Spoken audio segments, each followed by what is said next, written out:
Hello दोस्तों, क्या हाल है। तारीख आज 18 अक्टूबर 2024, दिन शुक्रवार। हिंदी महीना भी आज से बदल गया। कार्तिक महीना, कृष्ण पक्ष प्रतिपदा यानी एकम। और आइए बात करते हैं आज के मुख्य समाचार में देश भर की तमाम बड़ी खबरों पर नजर डालते हैं। दोस्तों, आज के कुछ प्रमुख खबरों में जानेंगे। ई श्रम पोर्टल के जरिए अब युवाओं को मिलेंगे रोजगार के अधिक मौके, सरकार की तरफ से किया गया बड़ा ऐलान। ईपीएफओ के भी कुछ नए नियम लागू हुए हैं। 6 घंटे में 3254 करोड़ की 17 परियोजनाएं देंगे पीएम मोदी, 15 का लोकार्पण भी करेंगे। वहीं बंगाल की खाड़ी में उठने वाले चक्रवात तूफान से 3 दिन बारिश का अलर्ट।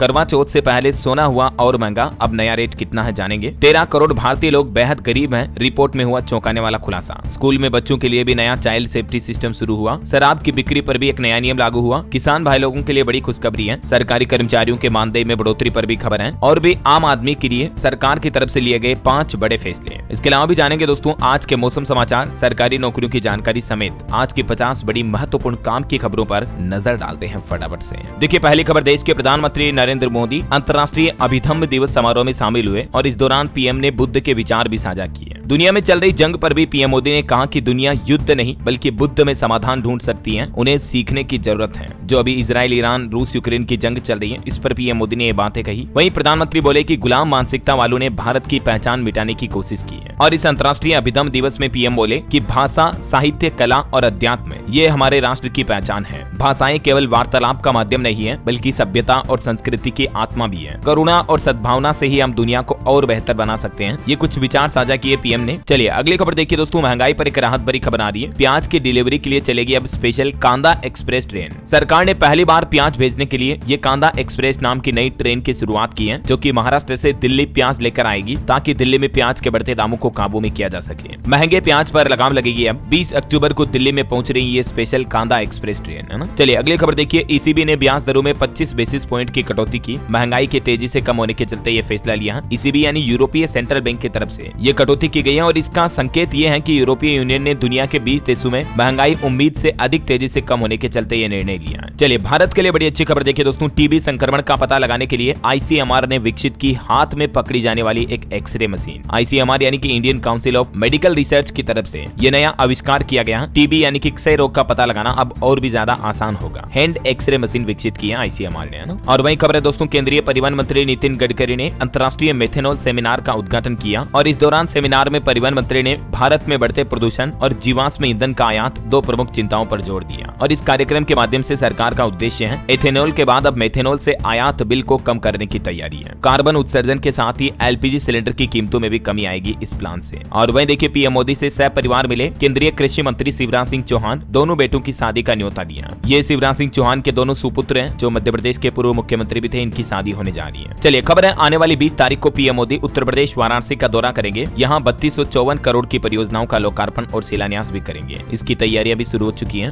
रिपोर्ट्स के मुताबिक तकरीबन 6 घंटे तक वाराणसी में रुकेंगे पीएम मोदी। वहीं देखिए दोस्तों, निवेशकों के लिए बड़ी अच्छी खुशखबरी, 2.5 लाख डाकघरों में मिलेगी एसआईपी की सेवा। म्यूचुअल फंड से जुड़ सकेंगे आम लोग भी। अभी म्यूचुअल फंड एसआईपी यानी कि सिस्टमेटिक इन्वेस्टमेंट प्लान के जरिए लोगों को निवेश करना काफी कठिन लगता है, खास करके जो ग्रामीण इलाकों में रहते हैं लोग बाग। वो कैसे डीमेट अकाउंट खोले, ऑनलाइन स्टॉक ब्रोकर पर रजिस्टर करें वगैरह वगैरह। तो ये निवेशकों के लिए खुशखबरी है। देश भर के 2.5 लाख से भी ज्यादा पोस्ट ऑफिस यानी डाकघरों में इंडिया पोस्ट के नए प्लेटफॉर्म के माध्यम से आप आसानी से म्यूचुअल फंड में भी अब निवेश कर पाएंगे। सरकार का प्लान है इस साल के अंत तक यानी दिसंबर 2024 तक देश भर में इस सिस्टम को लागू किया जाएगा, है ना। आम उपभोक्ताओं की सुविधा के लिए डाक विभाग की तरफ से ये नई पहल शुरू की जा रही है। वहीं सेबी का भी एक नया प्लान देखिए, सेबी ने किया लिक्विडिटी विंडो फैसिलिटी शुरू करने का ऐलान भी। 1 नवंबर 2024 से ये नई सुविधा शुरू होगी और रिटेल इन्वेस्टर्स के लिए काफी मददगार साबित होगा सेबी का ये नया प्लान। देख सकते हैं आप इसके बारे में ज्यादा जानकारी भी। चलिए अगला अपडेट देखिए, महंगे कच्चे तेल, सोने और केमिकल के आयात ने बढ़ाई महंगाई। एसबीआई की लेटेस्ट रिपोर्ट के मुताबिक आयातित मुद्रास्फीति 13 महीनों के सबसे उच्चतम स्तर पर चल रही है अभी हमारे देश में। वहीं भारत के बढ़ती ग्रोथ के साथ एक रिपोर्ट ये भी आ रही है कि बढ़ती अर्थव्यवस्था और जनसंख्या वृद्धि से भारत में कार्बन बहुल उत्पादों की मांग भी बढ़ेगी।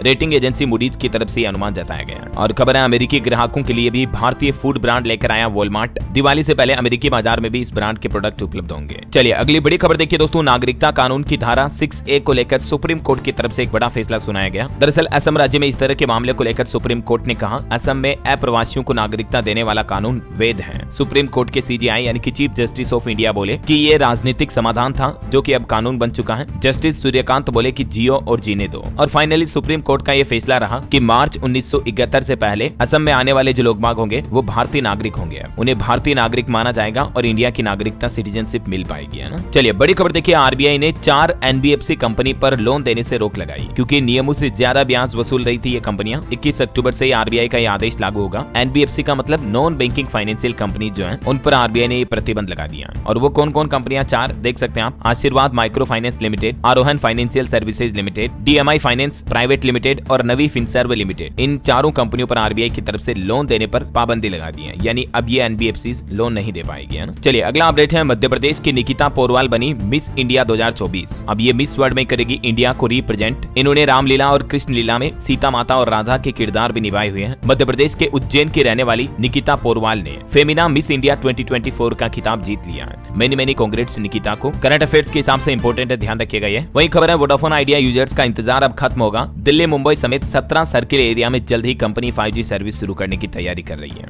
अच्छा, खबरों में आगे बढ़े दोस्तों, इससे पहले आपने देखा होगा कि मार्केट में कुछ दिनों से गिरावट आई हुई है। काफी सारे बड़े कंपनीज के स्टॉक प्राइस नीचे आए हैं और दोस्तों ये काफी सही टाइम है इन स्टॉक्स में इन्वेस्ट करने का, ताकि जब मार्केट वापस से स्टेबल हो तो हमें इसका बेनिफिट मिल सके। और इन स्टॉक्स को आप आइडेंटिफाई कर सकते हैं यूजिंग लेमन ऐप, जहां आपको टॉप गेनर्स और टॉप लूजर्स जैसे फीचर मिलते हैं जो आपका डिसीजन मेकिंग को इजी बनाते हैं। और सबसे अच्छी चीज जो मुझे लगी वो है दोस्तों लेमन ऐप के बारे में इनका यूजर फ्रेंडली इंटरफेस। जब मैंने यूज किया तो मुझे ऐसा लगा ही नहीं कि पहली बार यूज कर रहा हूँ। सोचने समझने में टाइम वेस्ट नहीं हुआ, तुरंत सारे फीचर समझ में आने लगे। और एक बात बहुत अच्छी लगी मुझे, वो है इनका 0 ब्रोकरेज फी पहले महीने के लिए, यानी कोई एक्स्ट्रा पैसे देने का स्ट्रेस नहीं होगा। और इनका एनुअल मेंटेनेंस फी भी 1 साल के लिए 0 है। तो दोस्तों कौन सा स्टॉक अभी ट्रेंड कर रहा है ये आप पता लगा सकते हैं इनके इन्वेस्ट इन सेक्टर्स ऑप्शन से। ये फीचर आपको सेक्टर्स जैसे कि टेक्नोलॉजी, हेल्थ केयर, फिनांस और एनर्जी में भी इन्वेस्ट करने की फ्लेक्सिबिलिटी देता है। और आप यहाँ आईपीओस, म्यूचुअल फंड और वेराइटी ऑफ स्टॉक्स को ब्राउज और एक्सप्लोर कर सकते हैं। फिर मैं पहुंचा इनके टॉप एनालिस्ट रेटिंग सेक्शन में, जहां आपको ये सारे रिकमेंडेशंस मिलते हैं कि कौन से स्टॉक को बाय करें, सेल करें या होल्ड करें। ये सारे रिकमेंडेशंस एक्सपर्ट एनालिस्ट के होते हैं, यानी आप समझ सकते हैं कि एक प्रॉपर रिसर्च पर बेस्ड है। तो मुझे तो दोस्तों ओवरऑल ये एक बहुत ही अच्छा प्लेटफॉर्म लगा लेमन। आप भी इस प्लेटफॉर्म को ट्राई करके जरूर देखें। इसका लिंक मैंने नीचे डिस्क्रिप्शन और पिन कमेंट में दे दिया है। चलिए खबर और देखिए, देश की राष्ट्रपति द्रौपदी मुर्मू जो अभी विदेश दौरे पर है, अल्जीरिया में उन्हें मानद डॉक्टरेट की उपाधि से सम्मानित किया गया। अभी 3 अफ्रीकी देशों की यात्रा के तीसरे और अंतिम चरण में है। मलावी पहुंची देश की राष्ट्रपति द्रौपदी मुर्मू। चलिए खबर है, सिंगापुर में हुई भारत और आसियान देशों के बीच पहली ट्रैक 1 साइबर नीति की वार्ता भी। वहीं आने वाले शनिवार को राजस्थान के सीकर में 1 दिवसीय दौरे पर रहेंगे उपराष्ट्रपति जगदीप धनखड़। भारत के लिए एक और गर्व की बात आ रही है, निशानेबाजी विश्व कप फाइनल में भारत के विवान कपूर ने ट्रेप स्पर्धा में रजत पदक जीता। वही देखिए, राजधानी दिल्ली के राष्ट्रीय विज्ञान केंद्र में काला हीरा गहराइयों की प्रदर्शनी का अनावरण किया गया केंद्रीय संस्कृति और पर्यटन मंत्री गजेंद्र सिंह शेखावत द्वारा। और वहीं देखिए, सरकार का एक बहुत ही अच्छा प्लान खास करके युवा खिलाड़ियों के लिए। देखिए, राष्ट्रीय खेल प्रशासन विधेयक 2024 का मसौदा तैयार हो चुका है। देश में एक मजबूत और पारदर्शी खेल प्रशासन संरचना स्थापित करने की दिशा में ये एक परिवर्तनकारी कदम साबित होगा। केंद्रीय खेल मंत्री डॉक्टर मनसुख मांडविया की तरफ से ये बड़ी घोषणा की गई। सरकार के इस प्लान का उद्देश्य है हमारे देश में एथलीट और खेलों को बढ़ावा देना, ताकि देश में ज्यादा से ज्यादा युवा खिलाड़ी सशक्त हो सके, है ना। और खबर है दोस्तों, HDFC बैंक ने वैश्विक उपस्थिति बढ़ाने के लिए सिंगापुर में भी अपनी पहली ब्रांच खोली। बड़ी खबर है, शराब माफियाओं पर अब बिहार में लगेगा CCA कानून। मंत्री रत्नेश सदा करेंगे मुख्यमंत्री नीतीश कुमार से संबंध में बातचीत भी। दरअसल आपको पता होगा, बिहार में भी जहरीली शराब के मामले सामने आए। पिछले 4 दिन में ही 36 लोगों की जान चली गई। सीवान और सारण में तो 40 लोगों की हालत अभी भी काफी गंभीर है और 7 लोगों की तो आंखों की रोशनी भी चली गई। आपको पता होगा, आए दिन बिहार राज्य में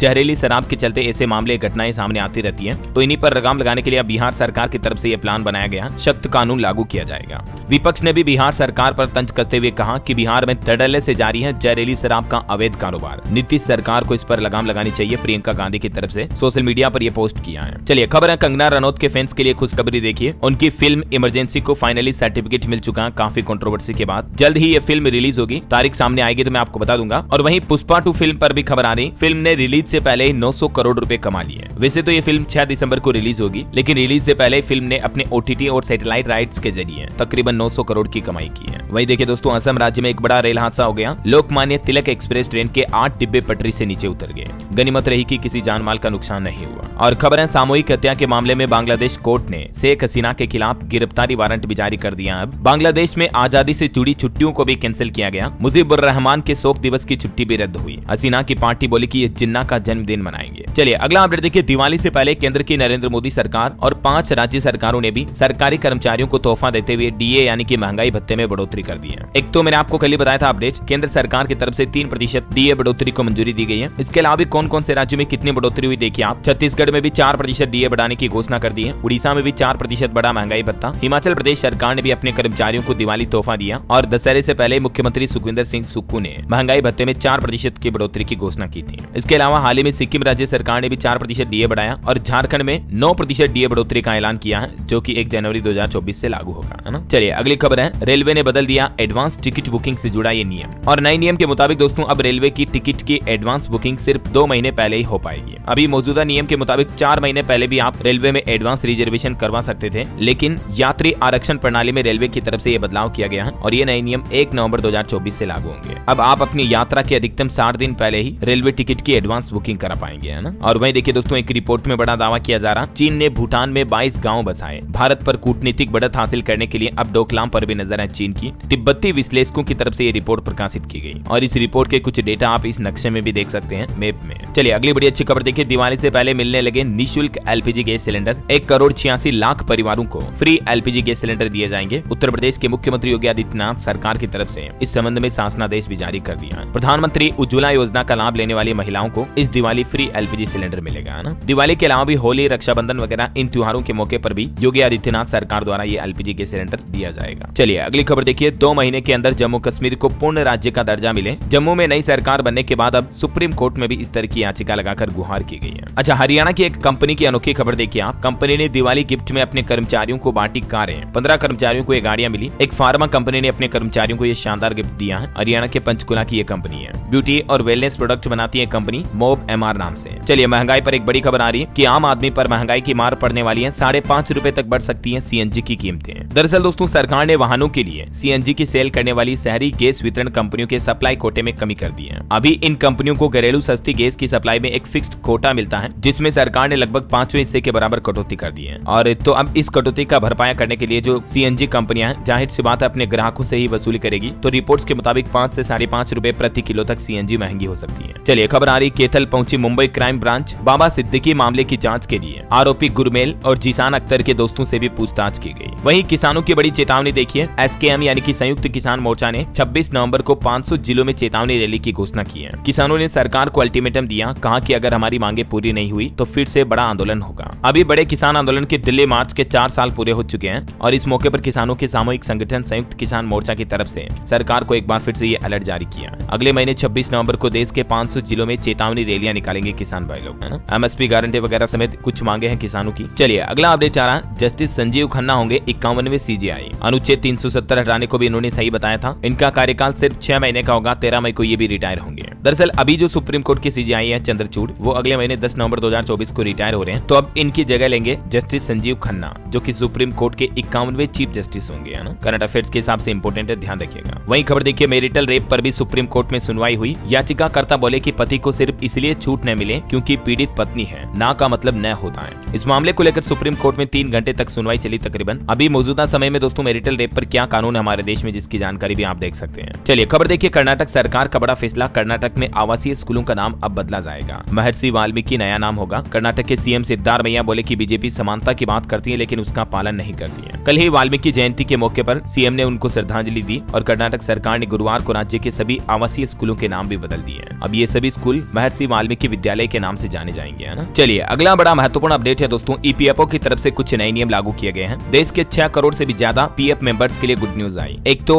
ईडीएलआई स्कीम के तहत बीमा का लाभ बढ़ चुका है। ईडीएलआई का मतलब होता है कर्मचारी जमा संबंध बीमा योजना। तो सरकार ने अभी इस योजना को 28 अप्रैल 2024 से पिछली तारीख से बढ़ा दिया है और सरकार के इस कदम से 6 करोड़ से भी ज्यादा ईपीएफओ सदस्यों को 7 लाख रुपए तक की जीवन बीमा सुरक्षा सुनिश्चित होगी, यानी 7 लाख रुपए तक का बीमा योजना का लाभ मिल पाएगा। खुद केंद्रीय श्रम मंत्री मनसुख मांडविया की तरफ से कल गुरुवार को इस बात की जानकारी दी गई। इस योजना का मकसद क्या है और भी बीमा योजना में न्यूनतम और अधिकतम लाभ कितना होगा, इसकी डिटेल तो आप देख ही सकते हैं स्क्रीन पर। इसके अलावा भी दोस्तों ईपीएफओ की तरफ से कुछ और अपडेट हैं। अकाउंट से निकासी यानी कि पैसों के विड्रॉल के नियम भी बदले हैं। अब ये न्यू रूल्स क्या होंगे, इसको लेकर कुछ पॉइंट्स आप स्क्रीन पर देख सकते हैं। एक एक पॉइंट को मैं बोलूंगा तो काफी ज्यादा लंबा समय लग जाएगा, तो आप थोड़ा सा वीडियो को पॉज करके देख लीजिएगा, ठीक है ना। और अभी तो अपन कुछ और महत्वपूर्ण और काम की खबरें देखेंगे दोस्तों, लेकिन फिलहाल वक्त तो चला है आज के ताजा मौसम समाचार जानने का। और हाँ, आपको याद दिला दूं, अगर आप डीएलएस न्यूज चैनल पर पहली बार आए हैं और चैनल को अभी तक भी सब्सक्राइब नहीं किया ना दोस्तों, तो जुड़ जाइए यार आपके अपने डीएलएस भाई के चैनल डीएलएस न्यूज से। ये हम सबका परिवार है दोस्तों। 21 मिलियन से ज्यादा फैमिली मेंबर सब्सक्राइबर्स हो चुके हैं हमारे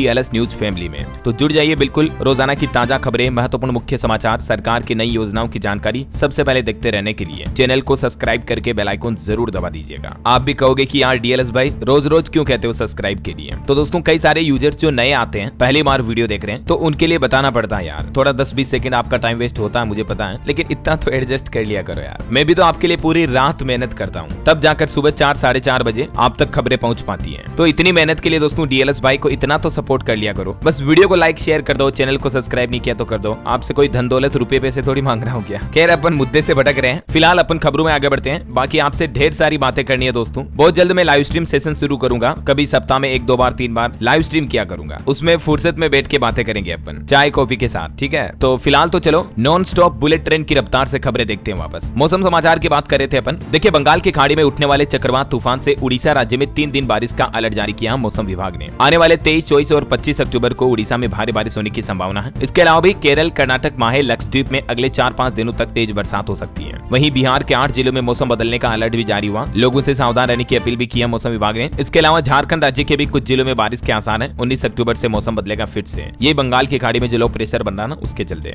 और भी दोस्तों अगले 24 घंटों के दौरान मौसम की संभावित गतिविधियां क्या रह सकती है, किन किन राज्यों में हल्की मध्यम बारिश की संभावना है, तो देख लीजिएगा थोड़ी जानकारी आप स्क्रीन पर। चलिए मौसम के बाद सराफा बाजार पर नजर डालें, सोने चांदी के भाव क्या चल रहे हैं। देखिए करवा चौथ से पहले सोना फिर से महंगा हुआ है। देश के कुछ राज्यों में तो सोने का भाव 79,000 रुपए तक पहुंच चुका है। दिल्ली सराफा बाजार का ही आंकड़ा देखें तो सोने की कीमतों में 450 रुपए की बढ़ोतरी के साथ 79,350 रुपए प्रति 10 ग्राम का लेवल टच कर लिया है। ऑल इंडिया सराफा एसोसिएशन के ये लेटेस्ट रेट में आपको बता रहा हूँ। हालांकि चांदी का भाव भी काफी ज्यादा चल रहा, 93,500 रुपए प्रति किलो पर स्थिर रही चांदी। कुछ तो अभी क्या कि विदेशी बाजारों में ही सोने की कीमतों में तेजी है। यही वजह कि हमारे इंडिया में भी रेट बढ़ रहे हैं, क्योंकि भारत में काफी सोना इंपोर्ट भी किया जाता है। चलिए मार्केट का अपडेट भी देख लीजिए। सेंसेक्स 500 अंकों की गिरावट के साथ 81,000 पर बंद हुआ। निफ्टी भी लगभग 225 पॉइंट गिरा। वहीं कुछ कंपनियों के रिजल्ट्स देखिए। दिवाली से पहले इन्फोसिस कंपनी ने डिविडेंड की घोषणा की है, प्रॉफिट में 5% की बढ़ोतरी हुई है। जुलाई सितंबर तिमाही में इन्फोसिस कंपनी को 6,500 करोड़ का मुनाफा हुआ। विप्रो को भी दूसरी तिमाही में 3209 करोड़ का मुनाफा हुआ। सालाना आधार पर 21% की बढ़ोतरी हुई, तो आप इसके स्टॉक पर भी नजर रखें जरूर। वहीं दोस्तों जुलाई सितंबर तिमाही में नेस्ले इंडिया को 986 करोड़ का मुनाफा हुआ। कंपनी को सालाना आधार पर 8.5% का प्रॉफिट हुआ है। और बजाज कंपनी के स्टॉक एक ही दिन में 13% से भी ज्यादा टूटे। वजह क्या रही दोस्तों की कंपनी के बहुत ही कमजोर नतीजे आए। बीते 1 साल में इस स्टॉक ने 96% का रिटर्न दिया। उसके बावजूद कंपनी के नतीजों के बाद स्टॉक में 13% की गिरावट देखी गई है। चलिए मार्केट के बाद अब अपन आगे बढ़ते हैं खबरों में। देखिए न्यूजीलैंड ने हरित व्यापार को बढ़ावा देने के लिए भी भारत के साथ एक समझौता सहमति पत्र पर हस्ताक्षर किए हैं। वही खबर है उपभोक्ता सिम के लिए RSP platform sense pro M भी लॉन्च हुआ। देख सकते हैं आप इस प्लेटफॉर्म के बारे में ज्यादा डिटेल भी। और खबर है मुस्लिम नेता असुद्दीन ओवैसी नहीं पहुंचे अदालत, अब 5 नवंबर को होगी सुनवाई। यूपी में काफिले पर हमला हुआ था इनके, इसी मामले को लेकर कोर्ट में सुनवाई चल रही है। और खबर है दोस्तों सलमान खान के घर फायरिंग के मामले में शूटर हरियाणा से गिरफ्तार हुआ। लॉरेंस गैंग का गुर्गा निकला, ये भी होटल में छिपा था, अब मुंबई ले गई पुलिस इसे। और मध्य प्रदेश हाईकोर्ट ने देखिए पाकिस्तान जिंदाबाद कहने वाले एक शख्स को जमानत दी, इस शर्त पर कि वो तिरंगे को सलामी करेगा और भारत माता की जय कहना होगा। और वह देखिए सरकार ने आंकड़े जारी करते हुए कहा कि केंद्रीय मंत्रिमंडल ने हाल ही में 234 नए शहरों में 730 नए निजी रेडियो चैनलों को मंजूरी दी है। केंद्रीय सूचना और प्रसारण राज्य मंत्री एल मुरुगन की तरफ से ये जानकारी दी गई। वही देखिए केरल के तिरुवनंतपुरम अंतर्राष्ट्रीय हवाई अड्डे पर देश के पहले स्व संचालित इंडोर वायु गुणवत्ता मॉनिटर का इंस्टॉलेशन किया गया और ये देश का पहला ऐसा एयरपोर्ट बन चुका है। और खबर है दोस्तों इंडिया इंटरनेशनल सेंटर IIC का 20वां वार्षिक उत्सव आज से नई दिल्ली में शुरू होने जा रहा। 5 दिन तक चलेगा ये उत्सव। इस बार इस उत्सव का विषय रखा गया कल्प वृक्ष राष्ट्रवादी आंदोलन, स्वतंत्रता और पहचान। वहीं भारत कनाडा विवाद के बीच देखिए भारत ने कहा कि लॉरेंस गैंग के लोगों का प्रत्यर्पण चाहते थे। ट्रूडो सरकार ने जवाब तक नहीं दिया। कनाडा ने कहा था कि निज्जर हत्या में लॉरेंस का हाथ है, तो इस पर भारत सरकार ने वापस जवाब दिया। वहीं स्पेस से जुड़ी एक अनोखी खबर देखिए। दिल्ली, श्रीनगर समेत देश में दिखाई दिया सुपर मून। चांद आकार में 14% बड़ा और 30% ज्यादा चमकीला नजर आया बीती रात, क्योंकि सुपर मून तब होता है जब पृथ्वी और चंद्रमा के बीच की दूरी सबसे कम हो जाती है। ये वजह कि चांद ज्यादा बड़ा और चमकीला दिखाई देता है। तो कई शहरों में ये सुपर मून दिखाई दिया। अगर आप भी स्पेस में इंटरेस्ट रखते हैं तो जानकारी के लिए बता दूं, इस साल का तीसरा सुपर मून 15 नवंबर को फिर से दिखेगा, ठीक है, अगले महीने 15 तारीख को। वही देखिए भारत में पहली बार दिखा 80,000 साल पुराना धूमकेतु भी। राजस्थान के बाड़मेर में 11 दिन ट्रेक करने के बाद ये फोटो मिला है। धरती से 70 करोड़ किलोमीटर से भी ज्यादा दूर ये धूमकेतु की तस्वीर आप देख सकते हैं इस फोटो में। अंतरिक्ष वैज्ञानिकों द्वारा ये तस्वीर जारी की गई है। चलिए अगली खबर देखिए दोस्तों, शत्रु संपत्ति निपटान आदेश के दिशा निर्देशों में होगा संशोधन। गृह मंत्रालय की तरफ से इस संबंध में एक अधिसूचना भी जारी की गई है। ये अधिसूचना क्या है, इसके बारे में विस्तार जानकारी आप देख सकते हैं। चलिए कुछ रिपोर्ट्स दिखाता हूं आपको। देखिए, एक रिपोर्ट आ रही कि साल 2035 तक 168 लाख करोड़ रुपए खर्च करेगी देश की सबसे युवा पीढ़ी। खपत बढ़ाने में जनरेशन जेन जी जो है उसकी अहम भूमिका होगी। मतलब आने वाले समय में युवा ज्यादा एक्सपेंस करेंगे, खर्चा करेंगे ऐसा। वहीं वर्ल्ड बैंक की भी एक रिपोर्ट आ रही है। 13 करोड़ भारतीय बेहद गरीब हैं,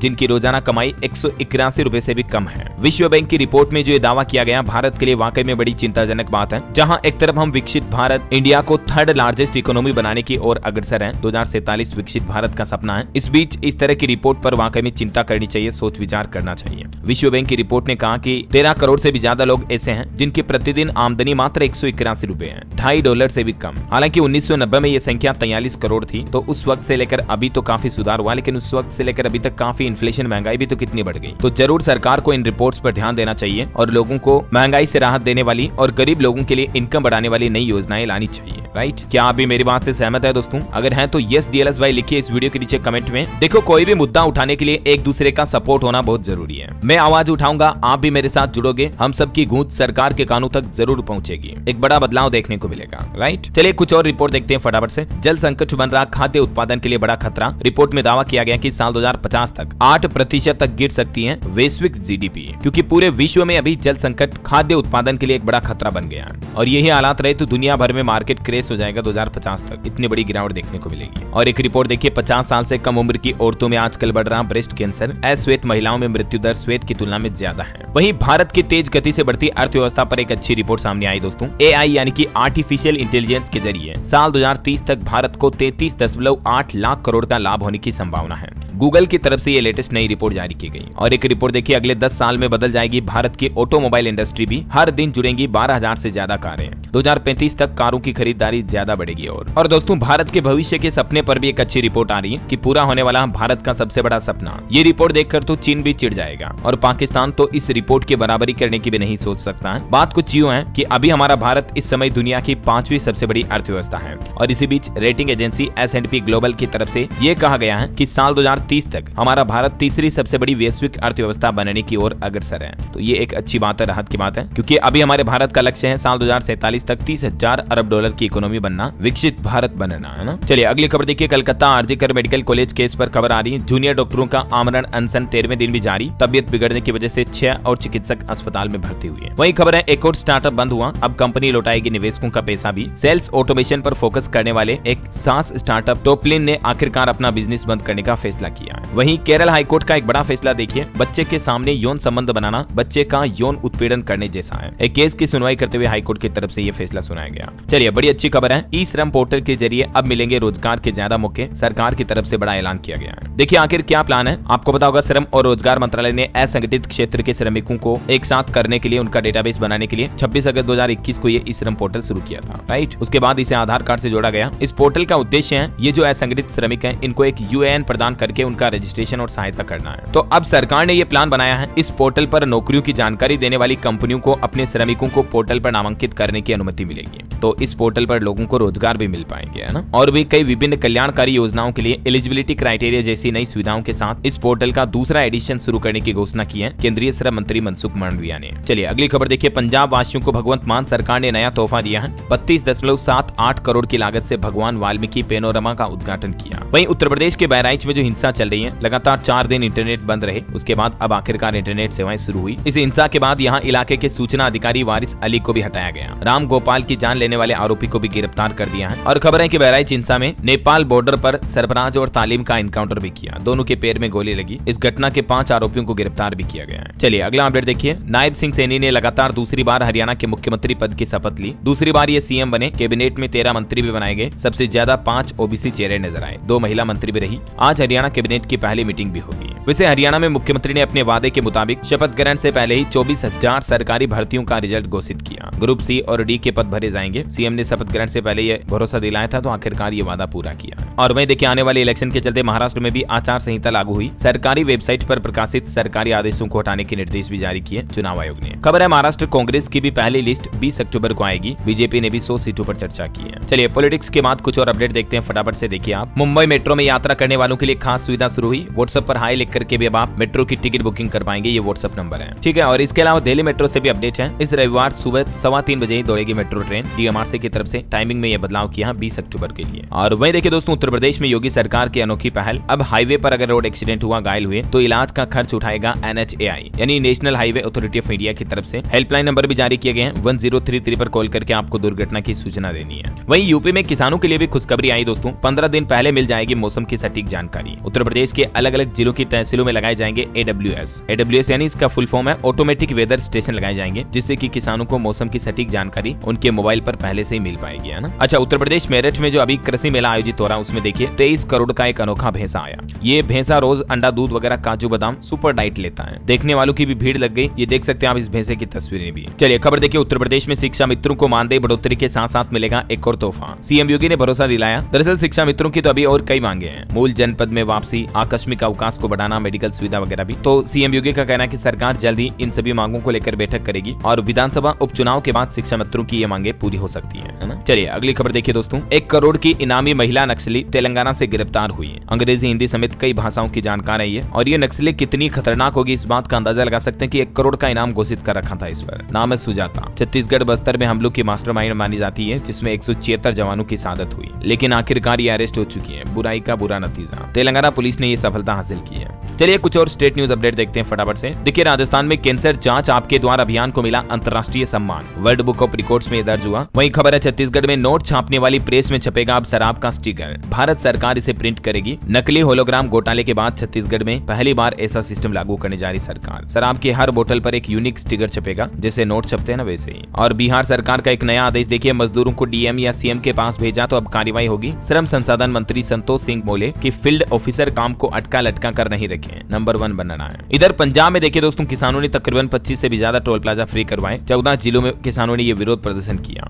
धान की फसल सही तरीके से खरीद न होने की वजह से किसान भाई लोग नाराज चल रहे हैं। चलिए खबर है, हिमाचल प्रदेश को केंद्र सरकार से मिले 21 करोड़ रुपए। विक्रमादित्य सिंह के जन्मदिन पर नितिन गडकरी ने ये तोहफा दिया। वहीं हिमाचल प्रदेश में रोडवेज बसों के लिए भी नया नियम लागू हो चुका है। 30 किलो तक घरेलू सामान अब फ्री में ले जा सकेंगे यात्री। बिना पैसेंजर 20 किलो सामान भेजने पर आधा टिकट पैसा देना पड़ेगा आपको। चलिए उत्तराखंड सरकार का एक बड़ा फैसला देखिए, सरकारी कर्मचारियों को मिलेगा 30 लाख से 1 करोड़ तक का बीमा कवर भी है। और उत्तराखंड ने राज्य के 1 लाख से भी ज्यादा सरकारी कर्मचारियों को कॉर्पोरेट सैलरी पैकेज के पात्र घोषित किया है। इस पैकेज में और भी कई बेनिफिट मिलेंगे, जिसकी डिटेल आप देख सकते हैं। वही दोस्तों, उत्तराखंड में यूसीसी नियमावली भी बनकर तैयार हो चुकी है। 18 अक्टूबर को मुख्यमंत्री पुष्कर सिंह धामी को सौंप दी जाएगी ये नियमावली। 9 नवंबर को इसे लागू करने की तैयारी है। और उत्तराखंड की इकोनॉमी यानी कि अर्थव्यवस्था पर भी एक अच्छी खबर आ रही है। पिछले 24 साल में 24 गुना बढ़ी GSDP। प्रति व्यक्ति आय में भी 17 गुना तक इजाफा हुआ। और खबर है, उत्तराखंड के मदरसों में पढ़ाई जाएगी संस्कृत भाषा। बच्चों को उर्दू के साथ साथ संस्कृत और अरबी भाषा का भी ज्ञान दिया जाएगा। मदरसा बोर्ड संस्कृत विभाग के साथ एक MOU साइन करेगा इस संबंध में। वैसे उत्तराखंड में मदरसा बोर्ड को भंग करने की भी सिफारिश की जा रही है। NCPCR ने सभी राज्यों के CS को इस संबंध में एक पत्र भी लिखा है। चलिए अगली खबर देखिए, PM मोदी खुद अगर पाकिस्तान आते तो अच्छा होता, उन्हें अब हम पाकिस्तान आने का न्योता भी देंगे। NDTV से एक इंटरव्यू के दौरान पाकिस्तान के PM नवाज शरीफ ने ये बातें कही है। वहीं खबर है, अब दुकानों पर आसानी से मिलेगी प्रीमियम ब्रांड की शराब। आंध्र प्रदेश सरकार की तरफ से पुरानी शराब को खत्म करिए, नई शराब की आबकारी नीति लागू की गई है। और खबर देखिए, बिहार के बच्चे अब स्कूलों में नहीं होंगे torture. Anti child bullying committee बनाई जाएगी बिहार राज्य में। वहीं मध्य प्रदेश सरकार की एक नई पहल देखिए, सभी ज्योतिर्लिंगों पर लगेगी वैदिक घड़ी। शीघ्र मोबाइल ऐप कलाई घड़ी, दीवार घड़ी के रूप में भी मिलेगी है वैदिक घड़ी। और MP भोपाल के लोगों को भी जल्दी मेट्रो की सवारी मिल पाएगी। स्टील ब्रिज पर ट्रैक बिछाने का काम भी शुरू हो चुका है। चलिए कुछ एजुकेशनल खबरें देखते हैं दोस्तों। देखिए, IIT कानपुर ने शुरू किया नया फेलोशिप प्रोग्राम, जिसमें रिसर्च के प्रति इच्छुक स्टूडेंट्स को बड़ा प्रोत्साहन मिलेगा। और UPPSC की 20 अक्टूबर को प्रस्तावित लेक्चरर एग्जाम भी स्थगित किया गया, अब 7-8 दिसंबर को होने की संभावना है। वहीं JEE मेन के पेपर में भी एक बड़ा बदलाव हुआ। NTA ने नोटिस जारी किया, कहा कि अब छात्रों को नहीं मिलेगी इन सवालों में छूट। देख सकते हैं आप NTA नोटिस की जानकारी भी। और NCERT के छात्रों के लिए अच्छी खबर, NCERT ने लॉन्च किया नया पोर्टल, जिस पर NEET, SSC, JEE की फ्री कोचिंग भी मिल पाएगी। आप NCERT के वेबसाइट पर जाकर साथ ही पोर्टल पर क्लिक करके रजिस्ट्रेशन करके ये फ्री कोचिंग सुविधा का फायदा ले सकते हैं, ठीक है ना। और अंतर्राष्ट्रीय न्यूज पर बड़ी खबर देखिए दोस्तों, इजराइल पर हमले के मास्टरमाइंड सिनवार की भी मौत हुई। PM नेतन्याहू ने पुष्टि की, इजरायली सेना ने रूटीन ऑपरेशंस में हमला किया था। खबर है, भारतवंशी बिजनेसमैन पंकज ओसवाल की बेटी भी युगांडा में कैद हुई। उन्हें काफी गहरी यातनाएं दी जा रही, छुड़ाने के लिए अब UN में भी अपील की उन्होंने। और वहीं देखिए एक श्रद्धांजलि, One Direction fame singer Liam Payne की जान चली गई, होटल की बालकनी से गिरे। ये बताया जा रहा है नशे में होने की आशंका है। ओके, और अंत में दोस्तों आज के राशिफल पर नजर डालते हैं। देखिए, निवेश के लिहाज से मेष और सिंह राशि वालों के लिए आज का दिन काफी अच्छा रहेगा। वृश्चिक और धनु राशि वालों को भी सितारों का साथ मिलेगा। और सिंह राशि के लोग सकारात्मक रहेंगे तो चिंता दूर रहेगी। तुला राशि के लोग बड़े लक्ष्य के लिए खुद को तैयार करें। और हाँ दोस्तों, आप मुझे कमेंट करके बताइए कि हाल ही में सुप्रीम कोर्ट में न्याय की देवी की मूर्ति में क्या 2 बड़े बदलाव किए हैं? कमेंट करके लिखना आपको। सही जवाब देने वाले लोगों को रैंडमली सेलेक्ट होने पर DLS न्यूज टीम की तरफ से एक शानदार सरप्राइज गिफ्ट जीतने का मौका मिलेगा। और इसी के साथ ही अगर आपको वीडियो अच्छा लगा तो इसे लाइक करना, शेयर भी करना। DLS न्यूज चैनल को सब्सक्राइब करके बेल आइकन जरूर दबा देना रोजाना ऐसी इन्फॉर्मेटिव काम की खबरें देखते रहने के लिए। जय हिंद, जय भारत, वंदे मातरम।